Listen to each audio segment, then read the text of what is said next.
Estamos empezando nuestra clase de hoy martes. Vamos a continuar con nuestro primer tema que hemos empezado el día de ayer. Derecho y sociedad. Hemos hecho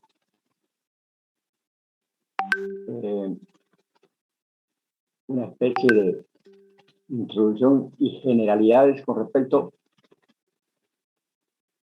a el derecho, de manera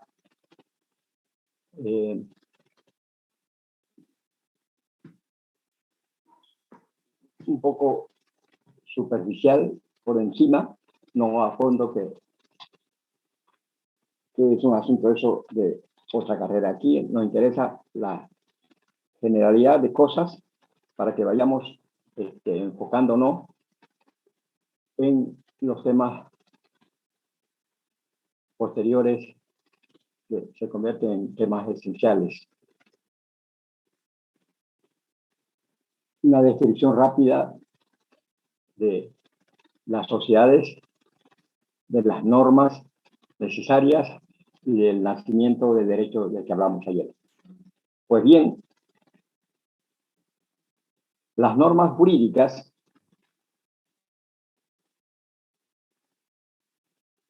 las normas de derecho tienen unas características. Podríamos decir que la ley, esa ley de la que habla todo el mundo sin especificar de qué norma se trata, así como una especie de generalidad, tiene unas características que las distinguen de otras clases de normas que existen en nuestras sociedades, que se permiten dentro de nuestro Estado.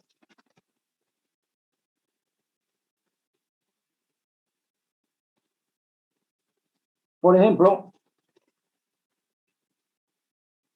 en el diario vivir, el común de la gente dice, es que eso está amparado en la ley, eso está en, ¿no? Eso dice la ley. Una generalización de las normas.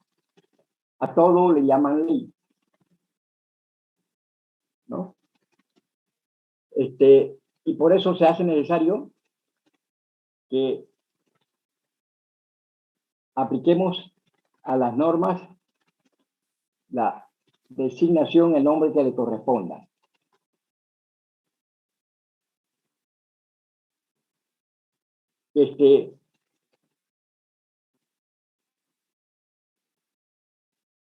Para hablar de ley, digamos así, en el común de la gente, teníamos que entender que desde el punto de vista general, ley es la regla social obligatoria, emanada de autoridad competente. Ley, digamos, en el sentido genérico. Esa ley que de repente el ciudadano no sabe distinguir que ese es un decreto supremo, que es una resolución suprema, etcétera. Le dice ley nomás. Entonces, genéricamente es una regla social obligatoria emanada de autoridad competente. Bien, cualquiera de las formas de ley de la que habla el pueblo, ¿no?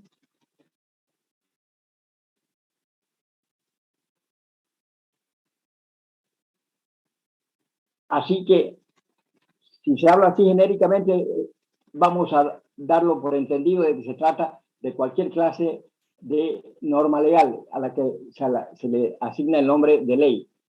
Que en realidad, cuando hablamos de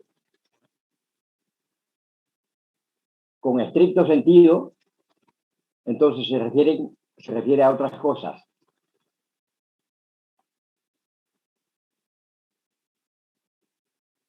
Y mejor es referirnos a las normas legales que son de diferentes tipos. Entonces, estas normas legales las normas de derecho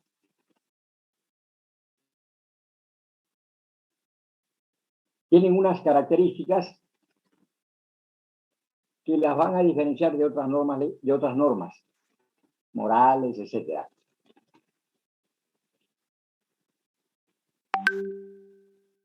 Esas características son, por ejemplo, que la norma legal es de carácter general,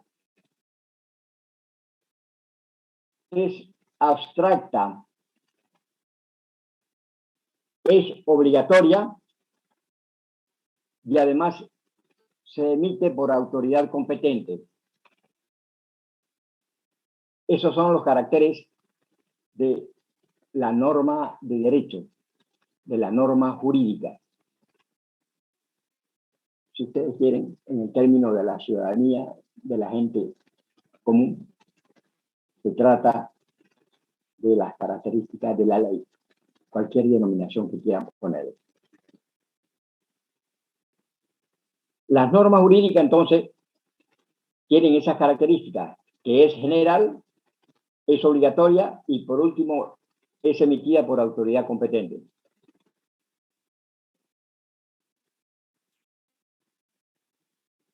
La generalidad implica que la norma legal que se emite, que se dicta,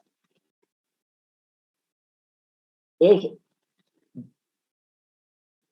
destinada o está destinada a regular a un número indeterminado de personas. No se sabe cuánto, es un número indeterminado. Esa es la generalidad. Cientos de casos, indeterminados casos, indeterminado número de casos y de personas.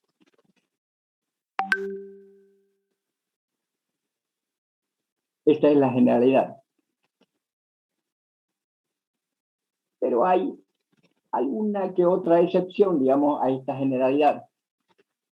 Esto para confirmar eso que se dice siempre, de que toda regla tiene su excepción. Aquí, digamos, hay algunas excepciones a la generalidad. Y es que alguna vez se puede dictar una norma para una sola persona, para un solo caso. Es la excepción, pero existe, digamos, ¿no? Se puede dar cuando se dicta una norma para una sola persona. En contraposición a la regla que dice que todas las normas tienen esa característica de ser emitidas para un indeterminado número de personas, para 500, para 1000, para 2 millones, para 11 millones de personas.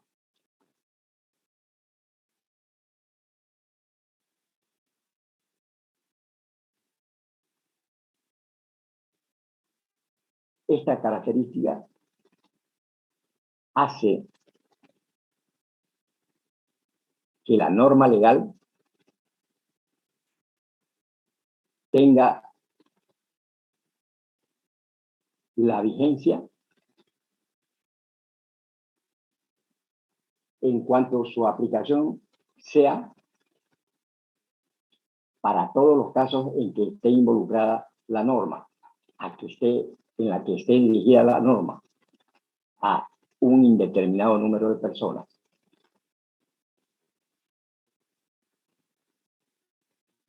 Por ejemplo,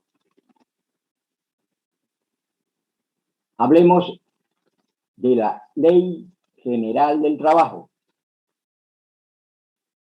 Ley General del Trabajo es una norma jurídica. Esa norma jurídica se llama ley, la Ley General del Trabajo. Esa norma jurídica está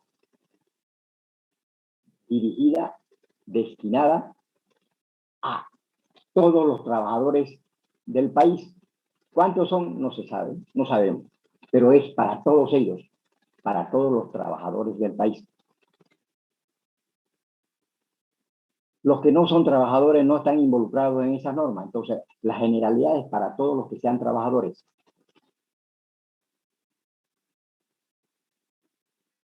Los trabajadores, lógicamente, dependientes y que reciben salario. Para ellos, esa es la generalidad para todos. Las normas legales son con esas características. El Código de Comercio es una norma legal con características generales para todos los comerciantes. General para todos los comerciantes. El que no sea comerciante, no está involucrado, no le alcanza el Código de Comercio. General para todos, no está escogiendo a fulano, no, para todos los que sean comerciantes.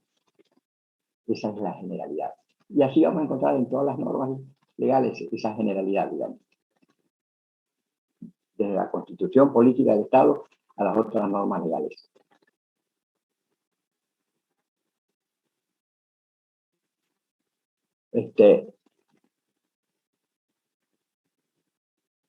Yo soy el dirigente sindical y yo no voy a hacer caso a la Ley General de Trabajo. No, señor. Usted, siendo dirigente sindical, es porque fue y es trabajador. A usted le agarra la Ley General del Trabajo. Que los comerciantes no quieren ser sujetos del Código de Comercio, se los puede obligar porque si son comerciantes es para todos los comerciantes. Les alcanza a todos los que realizan comercio.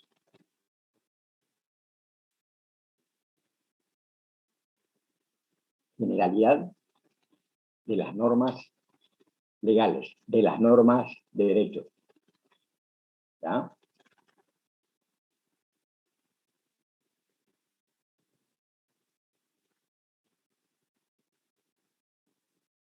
La otra característica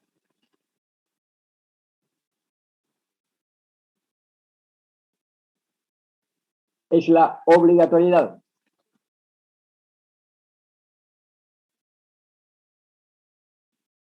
La obligatoriedad es la base esencial de la norma legal.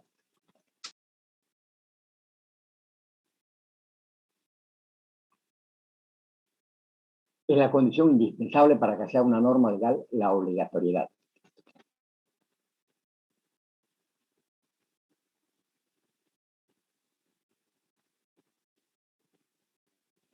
La obligatoriedad en la norma legal es la esencia de la norma legal, es la esencia de la ley, es la esencia del decreto, es la esencia de la resolución, etc.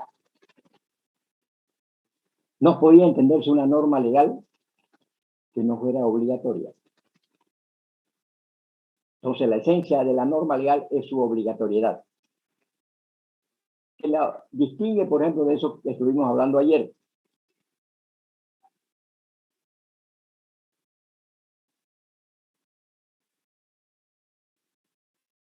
Cuando nos referimos a la norma moral, nadie nos obliga a cumplirla, ¿no? La norma legal sí nos obligan a cumplirla, por eso es obligatoria la ley. Es obligatoria la ley aunque la conozcamos o no la conozcamos, fíjense ustedes. Sale la norma, se emite la norma y es obligatoria para todos los involucrados en esa norma legal.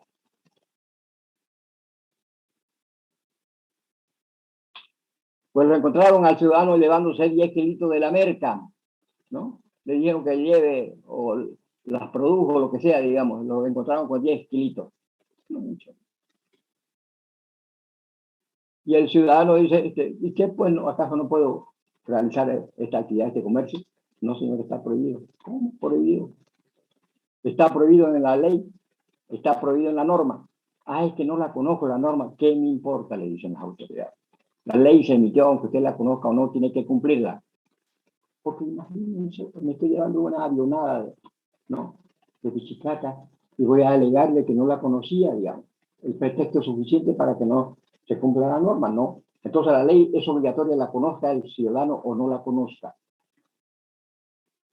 Hay mecanismos, lógicamente, en el Estado para que todas las normas sean de conocimiento de la gente, de la opinión pública, de los ciudadanos. Hay mecanismos. Hoy, mucho más, digamos, con los medios de comunicación que están informando permanentemente de tantas cosas del Estado.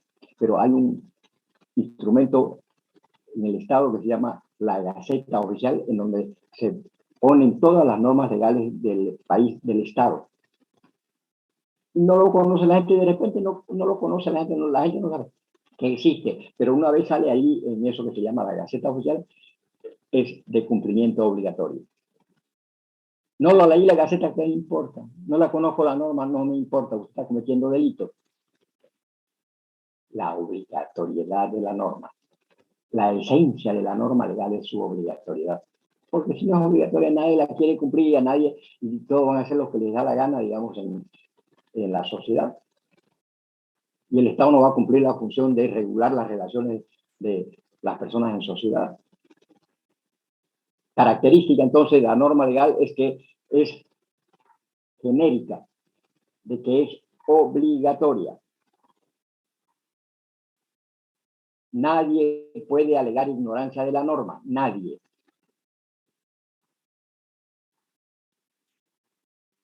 Porque no sería en consecuencia norma legal, norma jurídica. Esencia de la norma.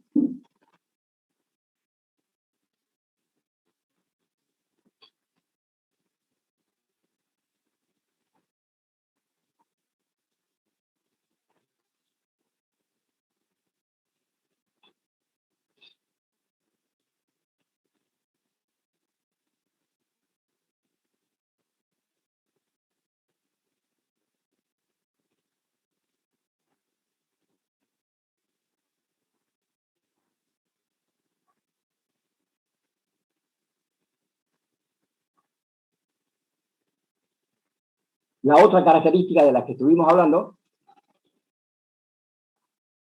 es que la norma, para ser tal, la norma legal, tiene que ser emitida por autoridad competente.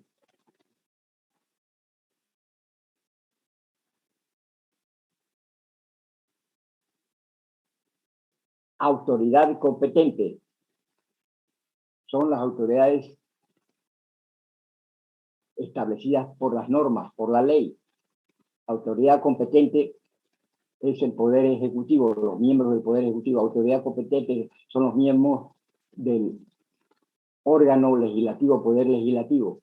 Autoridades competentes son las autoridades del órgano judicial, del Poder Judicial. Autoridades competentes son las autoridades autonómicas de los departamentos, gobernaciones, alcaldías, etcétera. Los cabezas de las instituciones y demás miembros que pertenecen a cada uno de esos órganos. En el Poder Ejecutivo, digamos, a nivel nacional, el Poder Legislativo, ¿no?, en sus respectivos departamentos, y el Poder Judicial igual repartido en todo el territorio nacional. Son autoridades competentes. Las normas legales tienen que ser emitidas por autoridades competentes.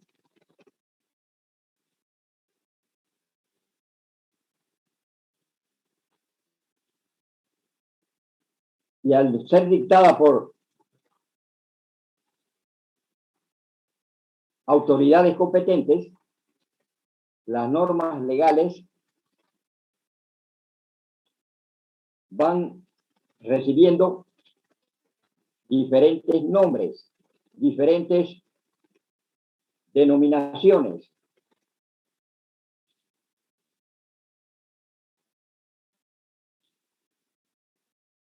Normas legales con diferentes nombres y diferentes denominaciones.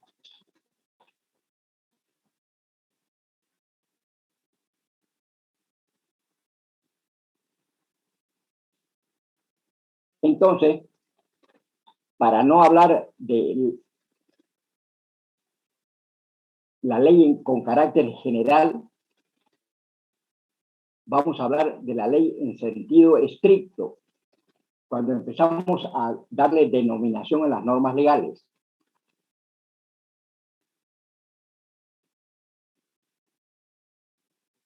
Para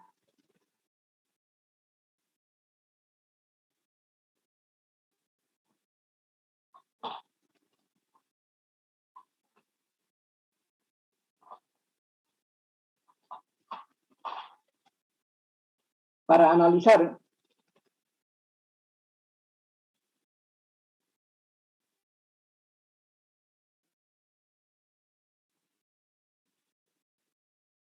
a las normas legales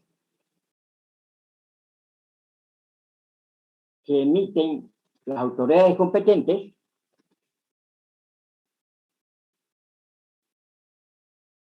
con la denominación precisa, vamos a hacer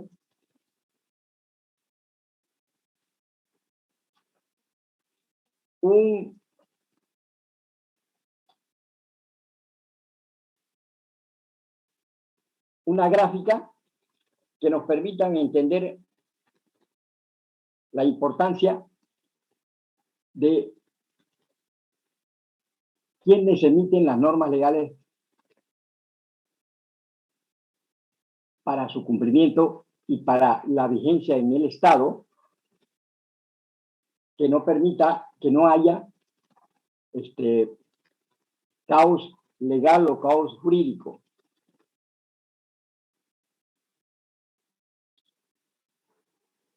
Característica, generalidad, característica, obligatoriedad y característica,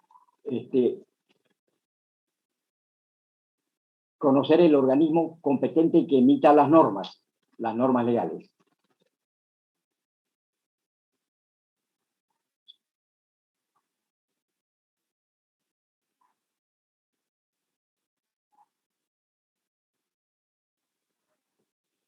Para eso, vamos a hacer esta gráfica denominada la pirámide de Kelsen. No sé cómo sale ya.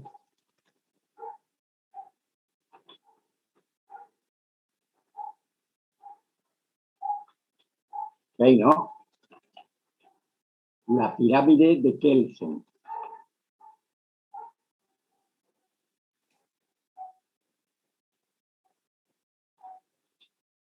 Este tratadista del derecho, Hans Kelsen, estableció que en todos los estados se rigen por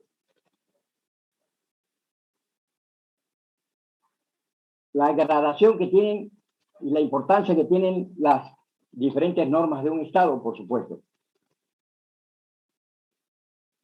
Y don Hans Kelsen nos dijo que las normas legales, unas son más importantes, otras menos importantes, hasta llegar a la base, que siguen siendo normas legales, pero con menor proyección que las normas más importantes. Entonces, don Hans Kelsen nos dijo que en la cúspide de esta pirámide está la Constitución Política del Estado.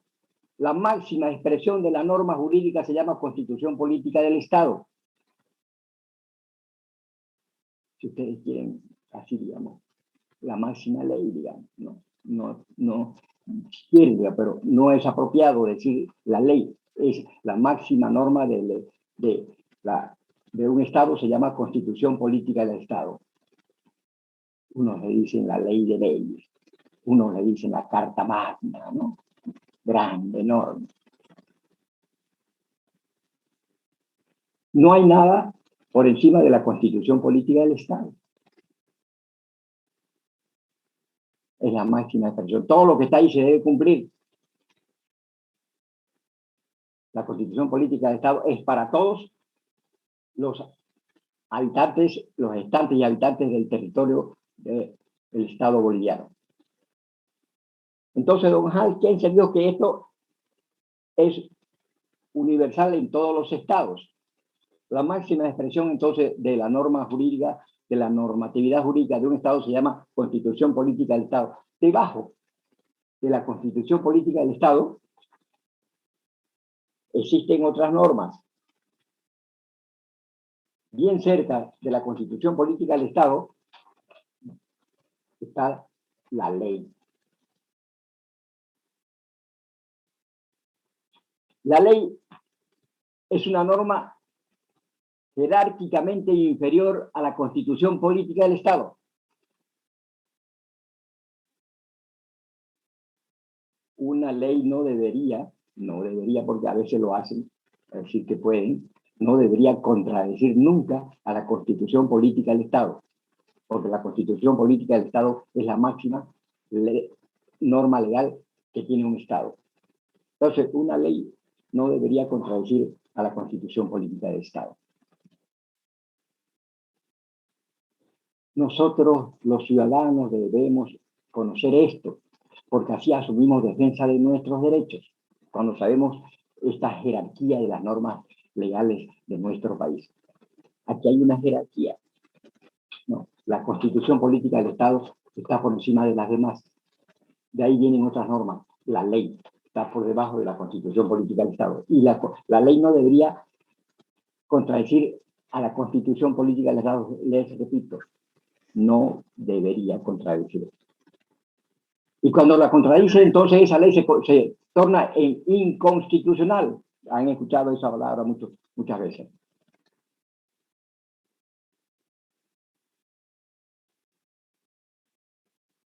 Jerárquicamente inferior a la ley, debajo de la ley, aquí en esta pirámide, tenemos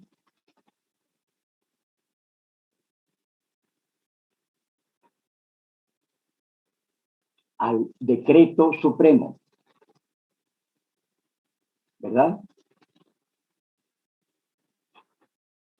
El decreto supremo es una norma inferior a la ley, jerárquicamente hablando, y es mucho más inferior a la Constitución política del Estado.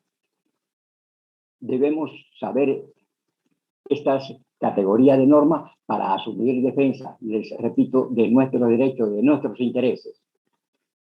El decreto supremo no debería contradecir a la ley.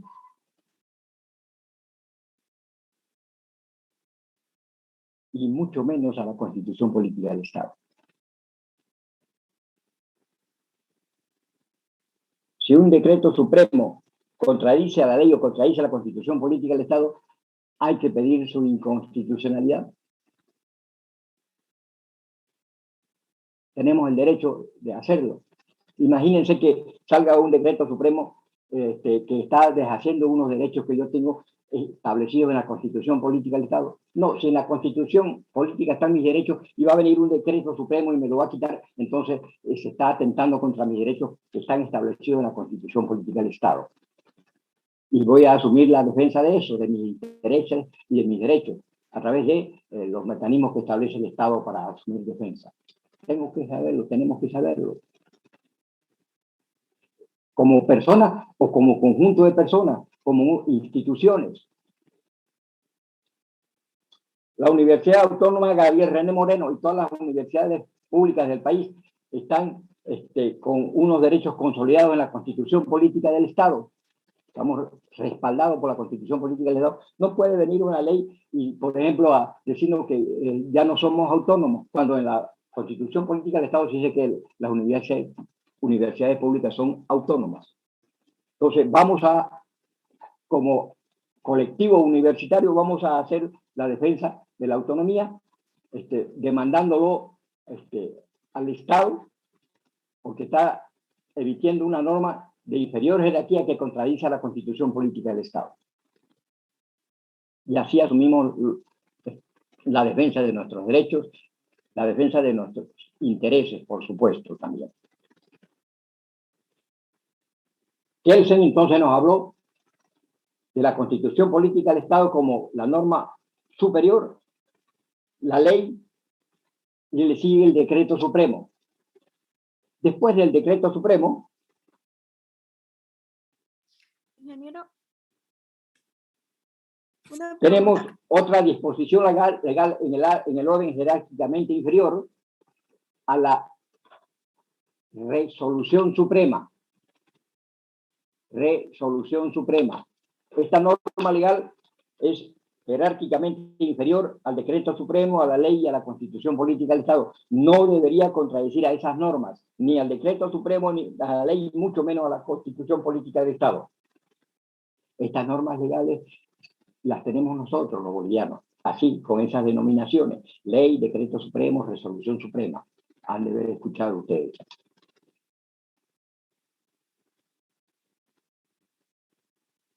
Si respetáramos esta jerarquía de las normas, el Estado no sería tan caótico, nuestra sociedad no sería tan caótica, que venga alguien y dicte una norma legal que contradice a las superiores, a las de mayor jerarquía, digamos.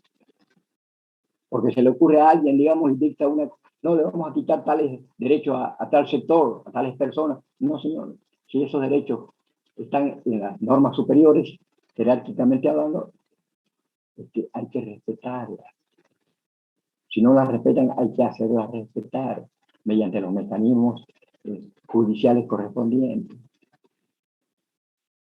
Constitución Política del Estado, ley, decreto supremo, resolución suprema, y seguimos en ese orden hacia abajo.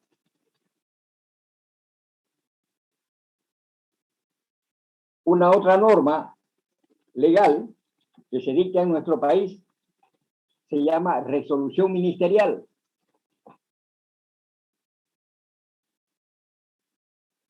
Es una norma de menor jerarquía que la resolución suprema, que el decreto supremo, que la ley y que la Constitución Política del Estado.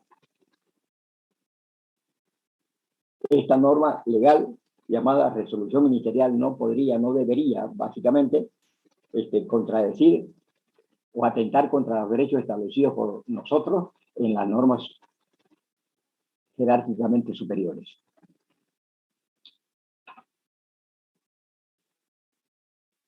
Si se respetara esto, digamos, en nuestro estado y en cualquier estado, entonces no habría ese caos jurídico que siempre notamos que siempre se encuentran en nuestro estado y básicamente en Bolivia.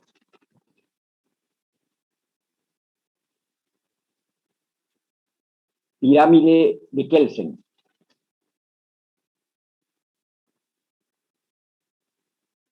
Constitución Política del Estado, ley, decreto supremo, resolución suprema, resolución ministerial.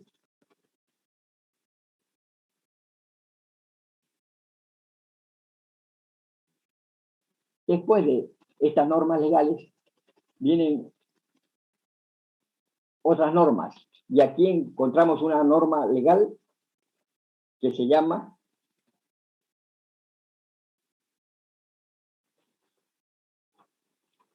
ordenanzas municipales, que están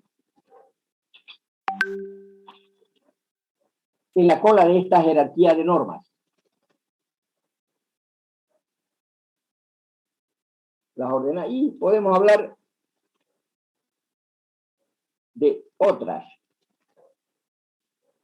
normas legales que van a aparecer por ahí en cualquier momento.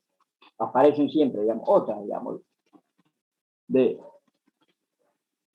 muchísima inferior jerarquía, pero que establecen derechos y obligaciones, lógicamente, para los ciudadanos, pero con jerarquía muy, pero muy por debajo de las otras normas. Así nos lo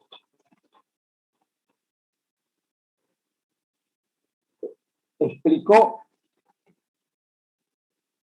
don Hans Kelsen, un tratadista del derecho para hablarnos de la jerarquía de las normas de los estados, de cualquier estado. En todos los estados se dan esta jerarquía de normas, desde la superior norma hasta la inferior de las normas.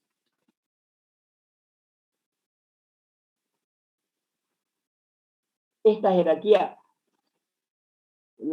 se cumple, están vigentes simplemente porque lo dijo don Hans Kelsen, simplemente porque se le ocurrió poner esa jerarquía.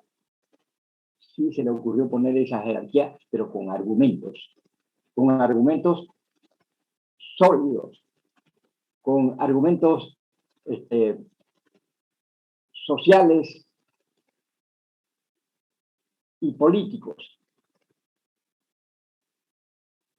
con argumentos democráticos,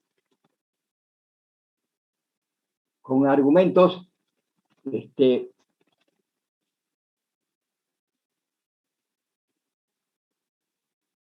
en el que el conjunto de la sociedad se expresa y se reconoce.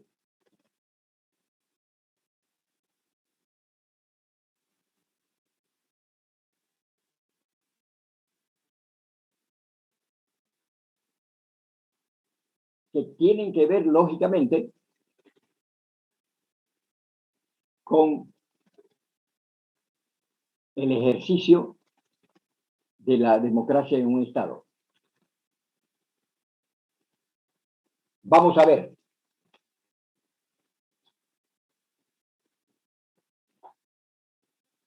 Constitución política del Estado.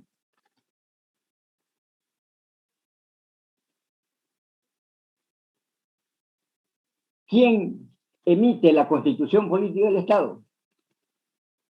¿Quién elabora la Constitución política del Estado? ¿Qué organismo? ¿Qué mecanismo?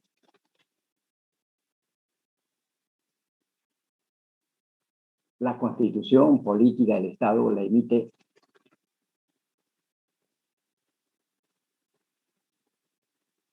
un organismo convocado expresamente para elaborar la Constitución política del Estado. Se dice que la Constitución política del Estado es el contrato que hacen todos los ciudadanos de un determinado Estado. Es un contrato social que elaboran los miembros de un determinado Estado. La Constitución política del Estado en Bolivia la elaboró el Poder Constituyente, lo elaboró la Asamblea Constituyente. ¿Qué es la Asamblea Constituyente? La Asamblea Constituyente, jóvenes, es el pueblo, el soberano reunido en una asamblea. Es el pueblo el que ha elaborado la Constitución política del Estado. No son los 11 millones, ¿no?, de habitantes, no. Es el pueblo a través de sus representantes, porque nuestra democracia es representativa, no es una democracia directa. Estamos introduciendo algunos mecanismos de democracia directa, pero en realidad somos una democracia representativa, no una democracia directa. De repente esa democracia que nació allá en Grecia era una democracia directa. Todo el pueblo de Atenas se reunía en unas plazas públicas, ¿no?, y allí discutían directamente todo el pueblo, digamos, lo que querían hacer con su ciudad, con su Estado. Democracia directa. Eso ya no se pudo hacer porque la población mundial creció enormemente y no se pueden reunir todos. Imagínense que hagamos una asamblea popular aquí en Santa Cruz, la Asamblea del Pueblo. ¿Dónde vamos a entrar los 2-3 millones de habitantes? No. Ni en el Cambódromo, digamos. Entonces, por eso, imagínense, para hacer la Asamblea del Pueblo Boliviano, de los 11 millones, ¿qué lo vamos a hacer? ¿Dónde lo vamos a hacer? Entonces, esto es parte de las réplicas que tenemos de todos los estados, digamos, le sucede lo mismo. Entonces, por eso hay una democracia representativa. El pueblo, el soberano, elige a sus representantes, a aquellas personas que vayan y los representen. El pueblo manda a sus representantes, les paga para que vayan. Los de la Asamblea Constituyente deben cumplir el mandato del pueblo, del soberano, y no hacer lo que les dé la gana. Tienen que hacer lo que les manda el pueblo. Y el mandato era ir a hacer una constitución política del Estado, allá por el año 2009, creo.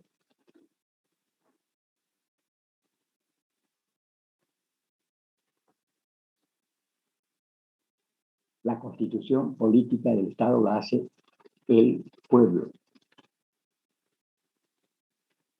con un mandato específico y especial. Realizar,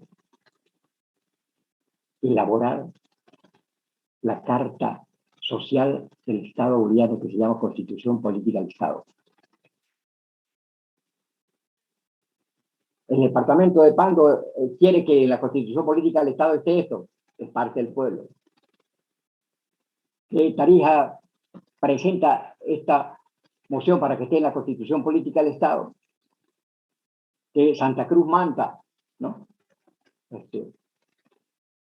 Propone estas cosas que estén en la Constitución Política. Todos se ponen de acuerdo y discuten y se establece en el documento, en la Carta Magna, la Constitución Política del Estado. Nos pusimos de acuerdo. De repente no nos ponemos de acuerdo todos porque la democracia se rige por mayorías y minorías. Las mayorías mandan, sí. Las minorías van a obedecer, sí. Se deben respetar los derechos de las minorías, sí también. No, no es avasallar los derechos de las minorías, porque también son parte del pueblo.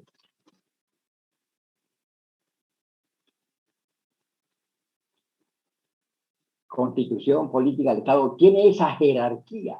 Por eso está allí en la cúspide, porque es el pueblo el que está representado en la Constitución política, porque es el pueblo el que elaboró la Constitución política del Estado, y el pueblo es el soberano.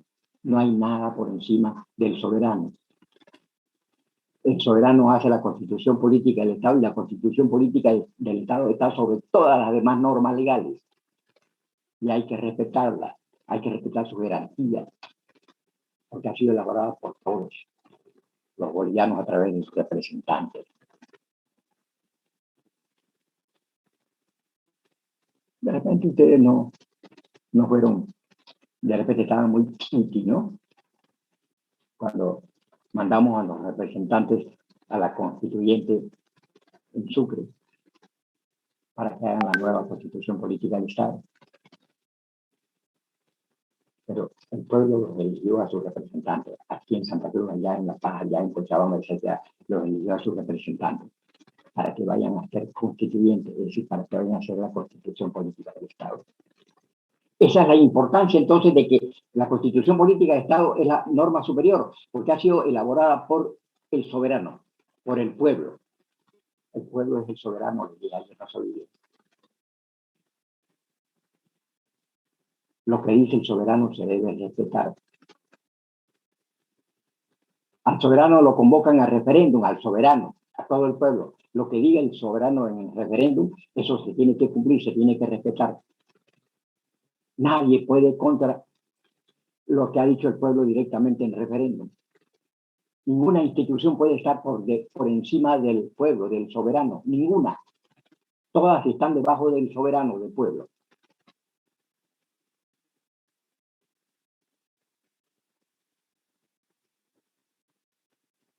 Entonces, ese es el argumento para poner a la Constitución Política del Estado en la cúspide de esta pirámide de Kelsen, que fue el que elaboró esta pirámide que se llama la pirámide kelseniana.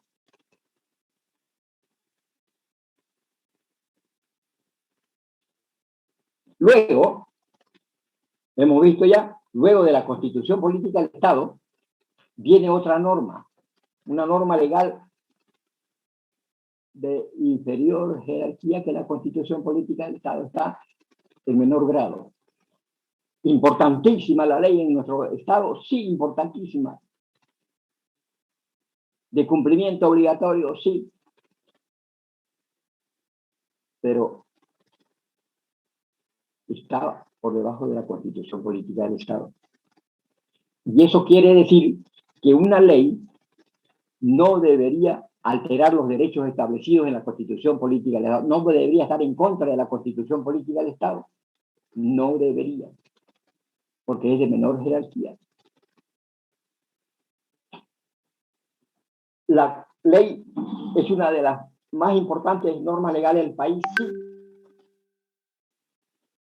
¿Y cuál es el argumento para que sea de esa característica, de una de las más importantes normas del país después de la Constitución Política del Estado?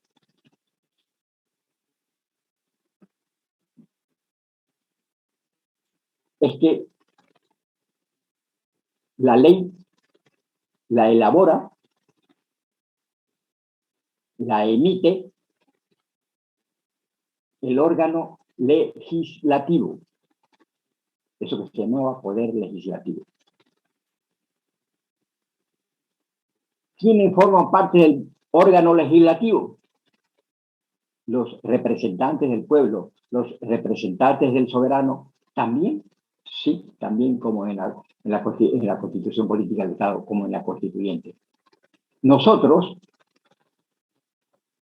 pueblo, elegimos a nuestros parlamentarios, a los miembros del órgano legislativo, a esos que van a hacer leyes. De eso estamos hablando, de la ley.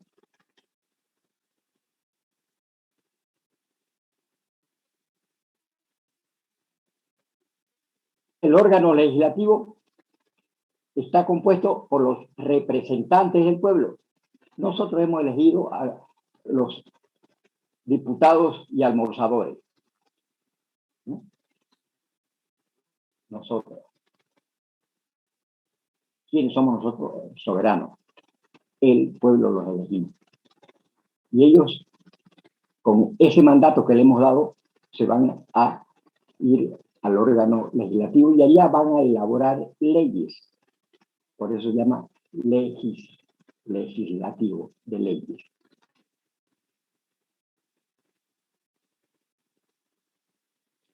Bueno, entonces resulta que para hacer la Constitución Política del Estado, el soberano participa con sus representantes en la Constituyente. Y en el legislativo, también el soberano, también el pueblo participa en el nombramiento de los legisladores. Pareciera que son de la misma jerarquía las leyes que la Constitución Política del Estado. Resulta que para la Asamblea Constituyente se convoca de modo específico, solo para ese cometido. Entonces hay una convocatoria para la Asamblea Constituyente. Hacer la Constitución Política del Estado nada más. En cambio, el órgano legislativo es un órgano permanente. Está todo el año, todos los años de vigencia del Estado. La Constitución, la Constituyente hace la Constitución y desaparece ese órgano. Ya cumplió la función por la que fue convocada, una convocatoria específica, ¿no? A hacer eso, simplemente. En el legislativo se hacen tantas leyes, digamos, no una específica, como esta Constitución que se hace con el poder constituyente.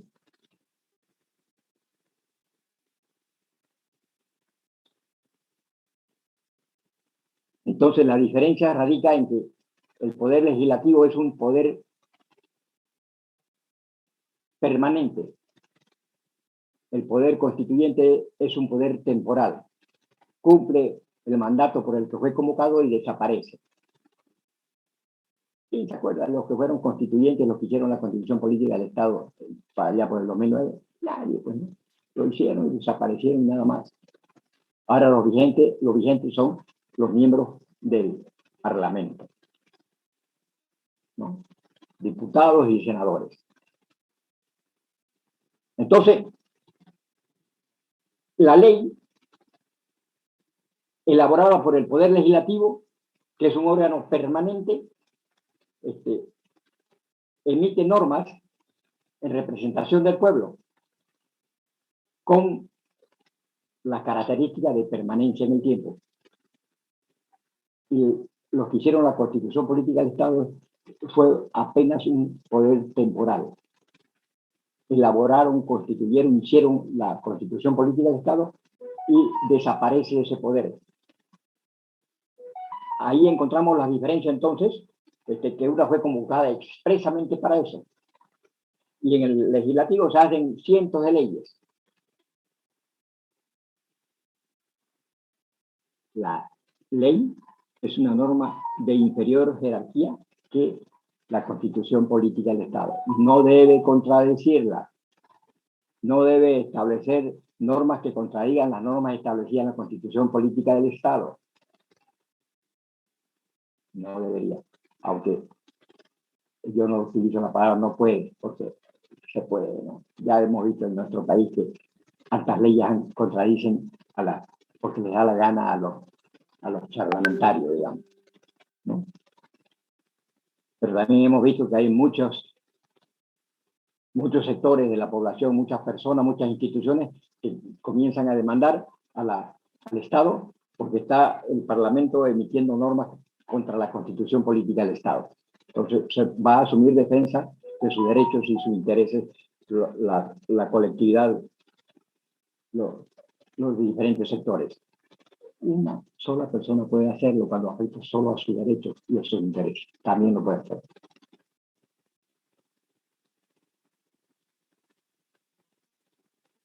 Constitución Política del Estado, ley.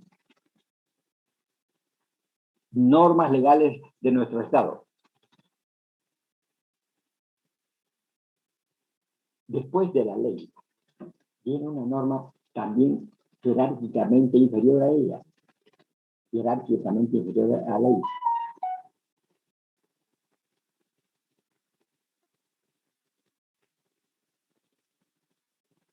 Y, lógicamente, jerárquicamente inferior a la Constitución Política del Estado. Decreto Supremo. Y aquí la diferencia es notoria hoy.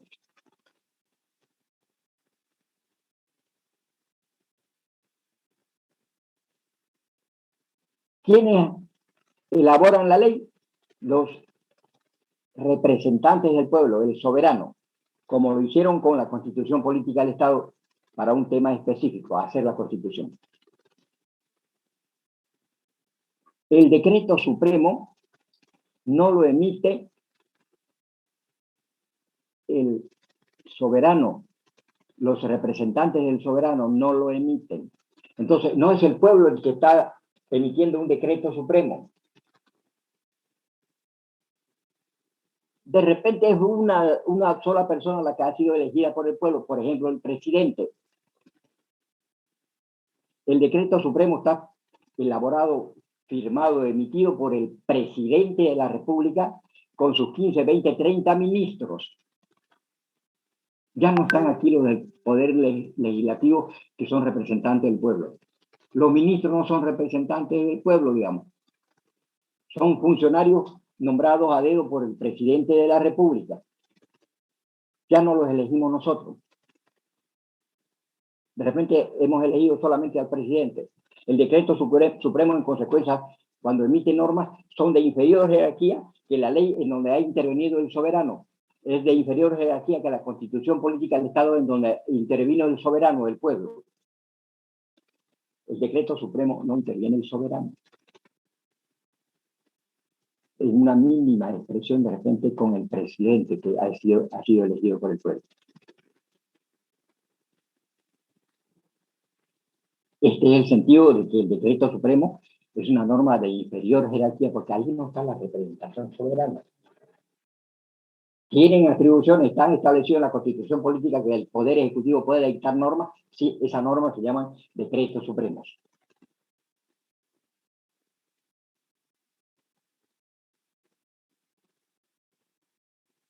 Repito, no deberían alterar los derechos establecidos en la ley ni en la Constitución Política del Estado cuando se emite un decreto supremo.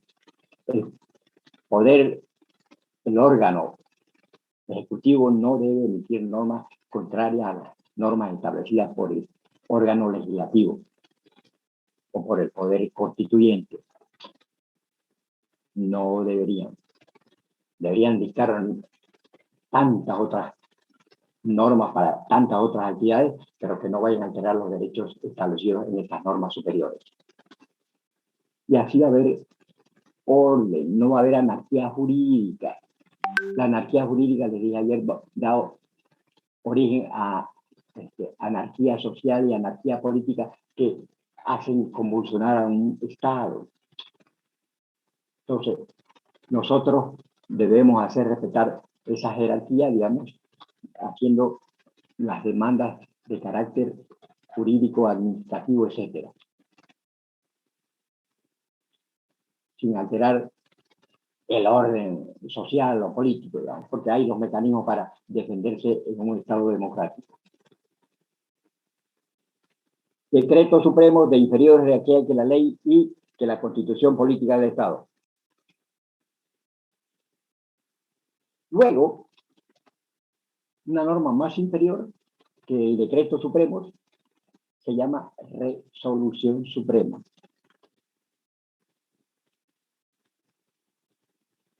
¿Sí? Esta resolución suprema no debe alterar los derechos del decreto supremo ni de la ley, mucho menos de la Constitución Política del Estado. No debe. No debería. Resolución suprema.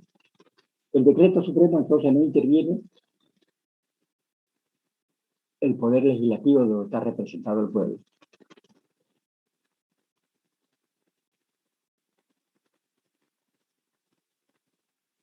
La resolución suprema es mucho más restringida, porque la resolución suprema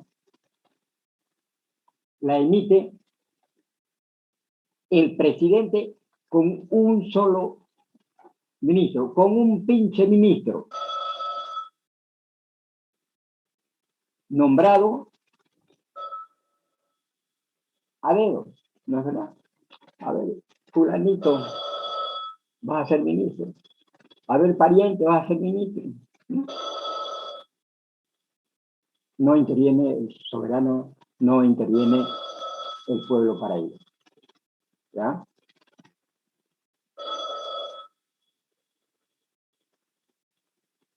La resolución la resolución suprema la firma el presidente con un pinche ministro.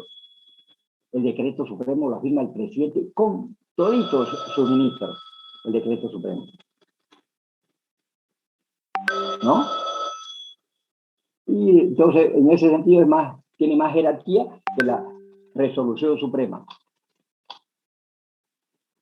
Se va a hacer una norma para el sector de la educación. Entonces se va a dictar una resolución suprema que la firma el presidente de la República con el ministro de Educación. Se va a dictar una norma para asuntos de tipo campesino agrario. La va a firmar el presidente de la República con el ministro de Asuntos Campesinos. Y así, eso se llama resolución suprema.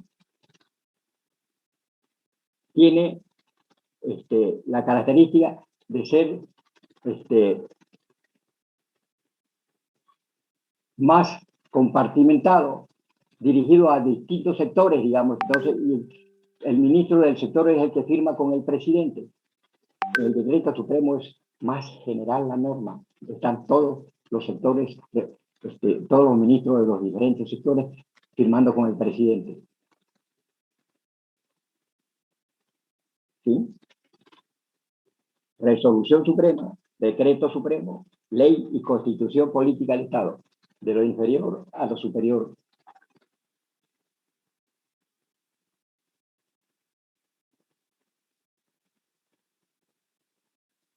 Resolución ministerial. Resolución ministerial. Esta es una norma legal que simplemente la emite, la dicta un pinche ministro, que ha sido nombrado a dedo por el presidente. Entonces, su disposición legal, su norma legal, resolución ministerial, es una especie de reglamentación de la resolución suprema, del decreto supremo, de la ley, de la constitución política del Estado, tal vez. Entonces, es de inferior jerarquía. Es una norma legal que hay que cumplirla, por supuesto, pero de inferior jerarquía que las otras normas. La firma solamente el ministro respectivo, el ministro del ramo, el ministro del área. ¿No? ¿Y hay que cumplirla? Sí, hay que cumplirla porque es una norma legal. Pero la resolución ministerial, y sigo repitiendo, no debe alterar lo establecido en la resolución suprema, menos en el decreto supremo, menos en la ley, mucho menos en la constitución política. No debe alterar esos derechos establecidos allí. Seguramente los va a reglamentar.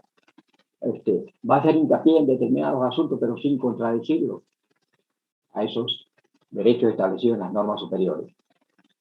Y si respetamos esa jerarquía de normas, vamos a vivir tranquilos en el Estado, sin contratiempos, tal vez en el orden jurídico. Podrán haber contratiempos en el orden político, social, pero en el orden jurídico no deberían haber contratiempos si cumplimos esta jerarquía que señala. Resolución ministerial, emitida por un pinche ministro. Luego, ya en la culminación hacia abajo de estas normas, tenemos las ordenanzas municipales. Ordenanzas municipales. Estas normas legales no deberían atentar contra los derechos establecidos en las normas que hemos venido nombrando, desde la resolución ministerial, pasando por la ley y la constitución política del Estado. Resolución ministerial, la ordenanza municipales están aquí en la última parte de la base de esta pirámide, pero están ahí no porque no se deban cumplir a rajatabla, de que sean obligatorias las disposiciones de las ordenanzas municipales. Las ordenanzas municipales están en ese orden porque son de carácter local. Las otras normas legales que hemos estado viendo son de carácter nacional. Estas son de tipo local, de tipo municipal. No son importantes para los otros municipios, son demasiado importantes para el municipio. Son de primer orden para el municipio, pero no para los demás municipios, para los demás departamentos. Ese es el sentido. ¿No?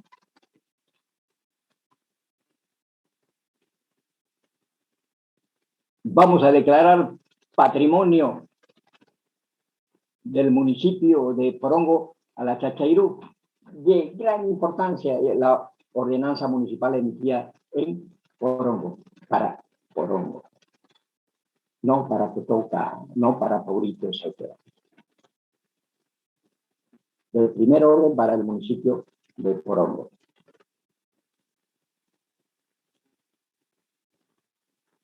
Ordenanzas municipales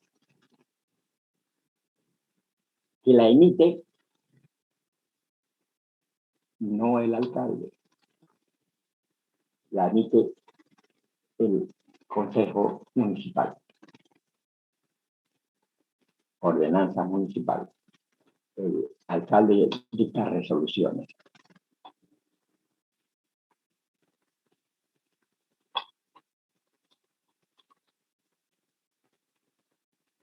Aquí entendemos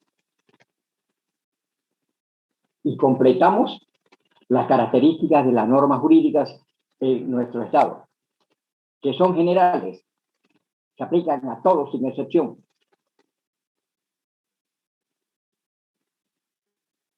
Que son obligatorias, nadie puede desconocer las normas legales. No pueden desconocer la ley, la constitución política legales, sí, son obligatorias nuestras normas legales. Y la otra característica es que las normas legales son emitidas por autoridades competentes. La autoridad competente para una ordenanza municipal es el Consejo Municipal. La autoridad competente para dictar el decreto supremo es el presidente con todos sus ministros, son las autoridades competentes para eso. Y así, ¿no? Las demás normas, de acuerdo con lo que establecen nuestras propias normas legales, sobre todo las establecidas en la Constitución Política del Estado. Así se emiten las normas.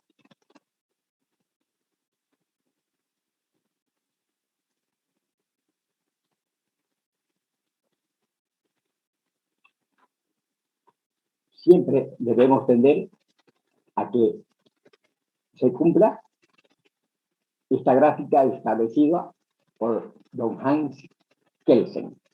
No se olvide.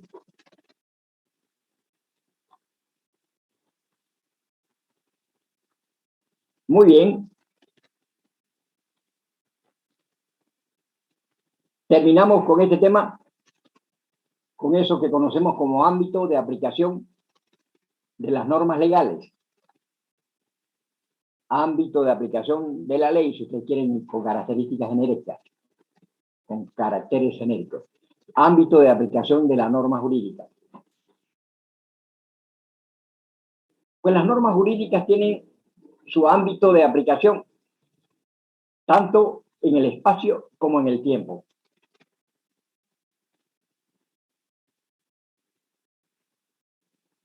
Emitimos nuestras normas legales teniendo en cuenta que se deben aplicar en todo el espacio geográfico de Bolivia, en todo el territorio nacional. Ese es el ámbito de aplicación en el espacio.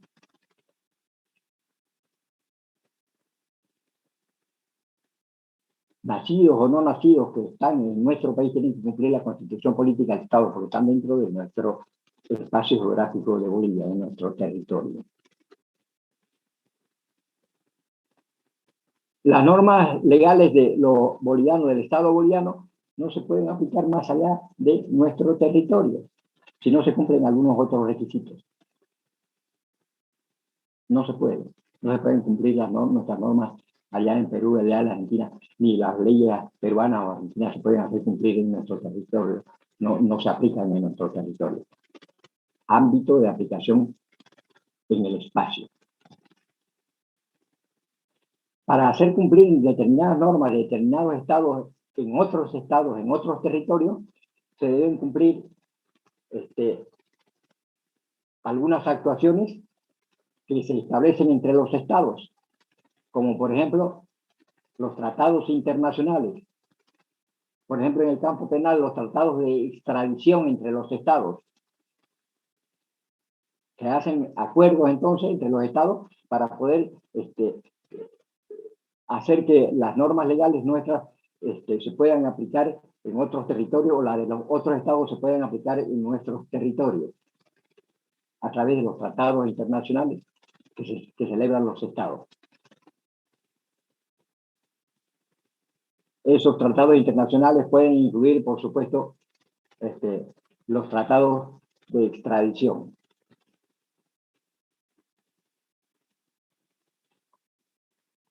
Tenemos unos delincuentidos que van y se refugian en otros estados. ¿Cómo lo podemos traer?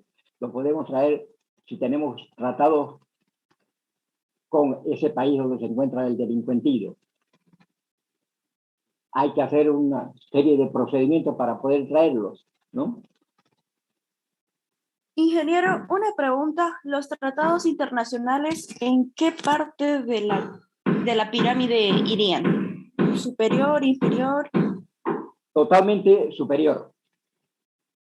Los tratados Ya. internacionales están considerados como leyes de la República. Entonces, Porque los tratados internacionales tienen que pasar por el Poder Legislativo, y el Poder Legislativo los acepta, esos tratados internacionales, esos acuerdos internacionales, y se convierten en leyes de la República. Entonces tienen la jerarquía de una ley, los tratados internacionales. ¿Ok? gracias, sí. La territorialidad, entonces, nos permite entender de que las normas legales del Estado, de nuestro Estado en este caso, se aplican dentro del propio territorio. Para aplicarlas más allá, se necesitan de ciertos procedimientos, de ciertos tratados internacionales, de tratados de extradición con respecto a asuntos de orden penal, pero de asuntos comerciales, civiles, simples tratados, digamos, que no tienen que ver con extradiciones porque es de carácter penal. Entonces, así hacemos cumplir de repente alguna norma de nuestro país más allá de nuestro territorio. Pero también ahí podemos explicar el tema de determinadas actuaciones de los estados en otros territorios.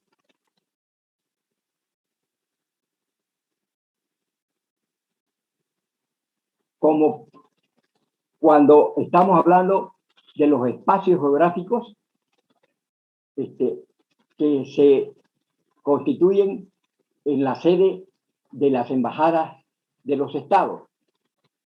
Bolivia tiene una embajada en Washington.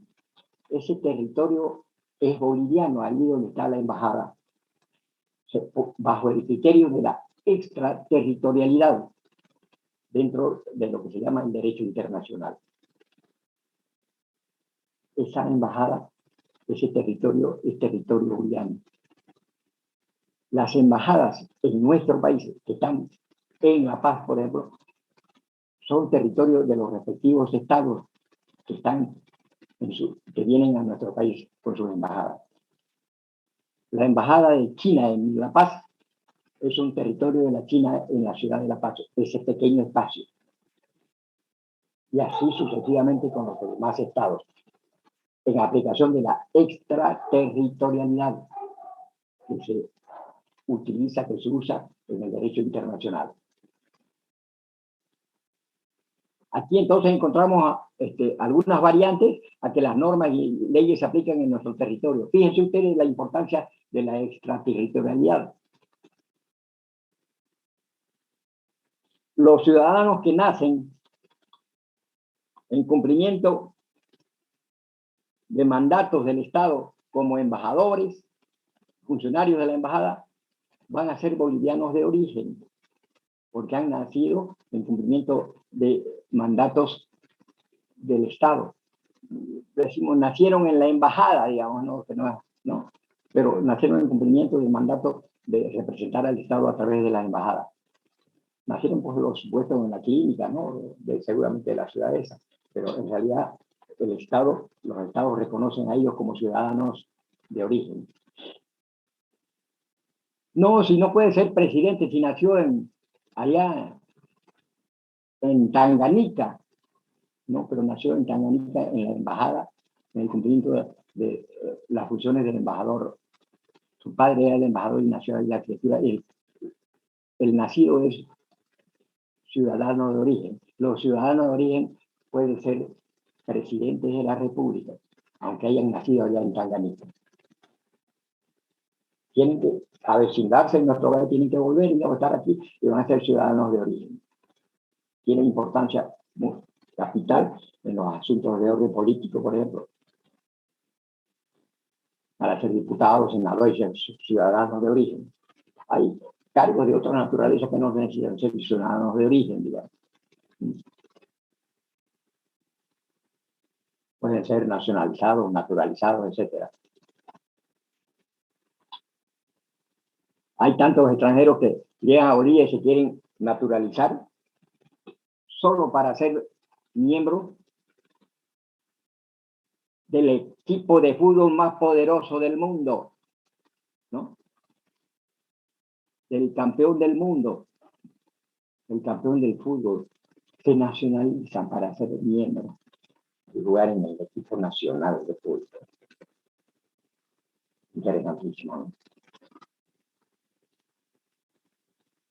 Porque se tienen esos acuerdos, esos tratados de orden internacional. El ámbito territorial en donde se aplica la norma jurídica.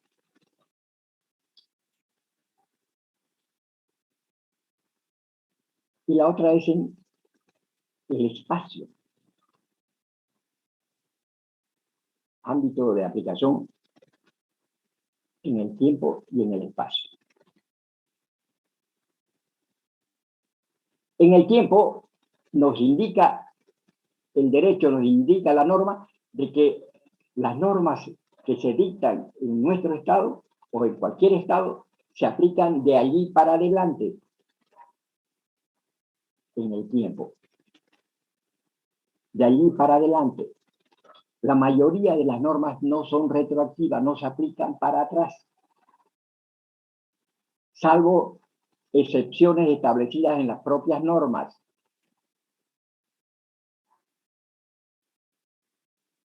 Se puede aplicar hacia atrás en el tiempo cuando de repente alguna norma nueva va a ser mejor que la antigua norma con la que se lo estaba juzgando a los individuos, entonces va a aplicar la nueva, digamos. Y si la nueva es más agravante para el que se lo está procesando, se va a dejar esa y se va a aplicar nomás la antigua. Se va a aplicar entonces con retroactividad al momento en que se cometió, qué sé yo, pues, el delito. Aplicación de la norma en el tiempo. ¿Hay excepciones? Sí hay excepciones. Hay algunas normas legales en el ámbito, por ejemplo, del derecho del trabajo, que está permitido aplicarlas hacia atrás. Entonces es una excepción a que las normas se aplican siempre para adelante, cuando se trata de asuntos de orden del derecho del trabajo, como se aplican ese ejemplo que le di, asuntos penales para favorecer al delincuente, cuando una norma le es más favorable que la otra.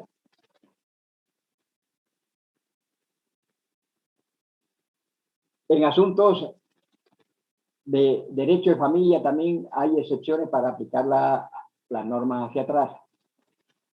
Derecho del trabajo, derecho familiar, y en un aspecto específico, cuando va a favorecer la norma al delincuente, se puede aplicar también la norma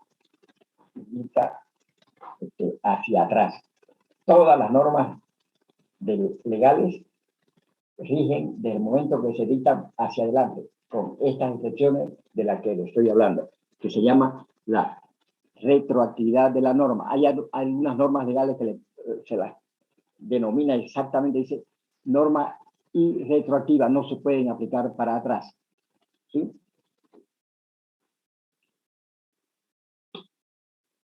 Muy bien, jóvenes. Este es nuestro primer tema que lo acabamos de culminar.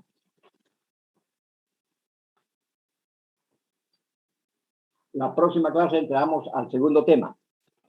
¿Cómo están, jóvenes, con los grupos? Cuenten. Sí, señorita Melissa. ¿Iba a hablar? ¿Cómo están los grupos? Cuenten. ¿Están los jefes de grupo por ahí? Ingeniero.